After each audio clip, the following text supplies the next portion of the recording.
আসসালামু আলাইকুম। সবার প্রিয় মাহমুদুল্লাহ রিয়াদ ৩০ মিনিট আগে সে রিটায়ারমেন্টে গিয়েছে। তো কিছুদিন আগে মুশফিকুর রহিমও রিটায়ারমেন্টে গিয়েছিল। এবার মাহমুদুল্লাহ রিয়াদ সেই পথেই পা বাড়ালেন। মাহমুদুল্লাহ রিয়াদ আসলে তার অবদান বাংলার ক্রিকেট খুব ভালো করে মনে রাখবে, যাকে সাইলেন্ট কিলার বলা হতো। মাহমুদুল্লাহ রিয়াদ তার কেরিয়ারে অনেক অবদান রেখেছিল। ইন্টারন্যাশনাল আইসিসির ইভেন্টে তার পরিচয় সে দিয়েছিল, বাংলাদেশের সম্মান রক্ষা করেছিল আইসিসি বড় বড় ইভেন্ট। মাহমুদুল্লাহ রিয়াদ এমন একটা পার্ট ছিল যে বাংলাদেশ ক্রিকেটের টপ অর্ডার ব্যাটসম্যানরা 10 ওভারের মধ্যে একদম শেষ পর্যায়ে চলে যায়, তখনই মাহমুদুল্লাহর মতো প্লেয়াররাই ম্যাচের হালটা ধরতে হতো অনেকক্ষণ স্ট্রাইক প্রজেক্ট করে।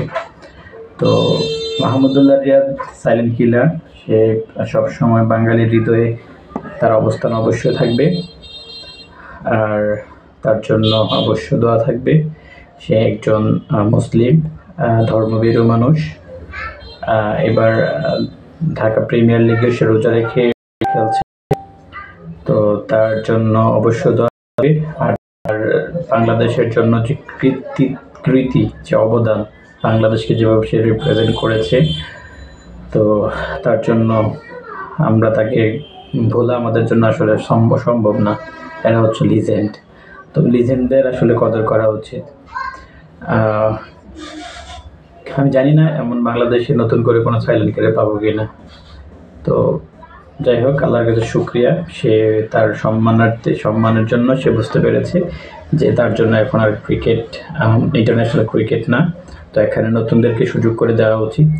সেই সুবাদে সে নতুনদেরকে সুযোগ করে দিয়েছে। আজকে হচ্ছে 12/3/2025, আজকে সে ওডিআইতে রিটায়ারমেন্টে গিয়েছে।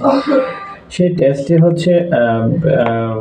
তো আগে রিটায়ারমেন্টে গিয়েছিল, ওডিআইতে আজকে ফাইনালি সে রিটায়ারমেন্টে গিয়েছে।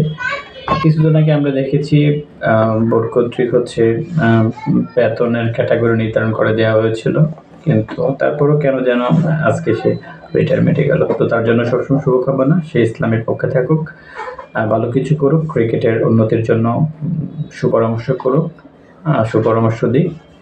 আর মিডিয়াতে যারা আছেন তার ভালো গুণটাই গান, মন্দ যদি থেকে থাকে এগুলো আসলে আপাতত হাইড করে দিন। আল্লাহ আমাদের সবাইকে ভালো রাখুক। বাংলাদেশে তার মাহমুদুল্লাহ রিয়াদের অবদানকে স্বীকার করে তাকে সম্মাননা দেওয়ার মতো কোনো একটা ইভেন্টের আয়োজন করা হয়, তাহলে মনে হয় না মোটেও এটা মন্দ হবে।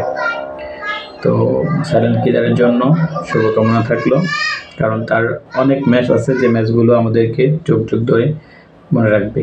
নিধাস ট্রফির কথা মনে আছে, শ্রীলঙ্কার সাথে ম্যাচটা। তেমন অসংখ্য ম্যাচ আছে, আবার অসংখ্য ম্যাচ আছে ওর কারণে আমরা হেরেছি।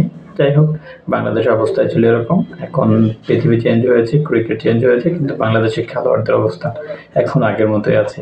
তো বাংলাদেশের উজ্জ্বল ভবিষ্যৎ কামনা করছি। বাংলাদেশ খেলোয়াড়রা যেন অন্যান্য দেশগুলোকে দেখে খেলতে পারে, ইন্ডিয়া, আফগানিস্তান, বড় বড় নিউজিল্যান্ড, অস্ট্রেলিয়া, তাদের থেকে শিখে অন্তত যেন ইন্টারন্যাশনালে ভালোভাবে বাংলাদেশকে রিপ্রেজেন্ট করতে পারে। সব মিলিয়ে মাহমুদুল্লাহর জন্য শুভকামনা থাকলো, তার আগামী দিনগুলোর জন্য। ভালো থাকবেন। আসসালামু আলাইকুম রহমতুল্লাহ।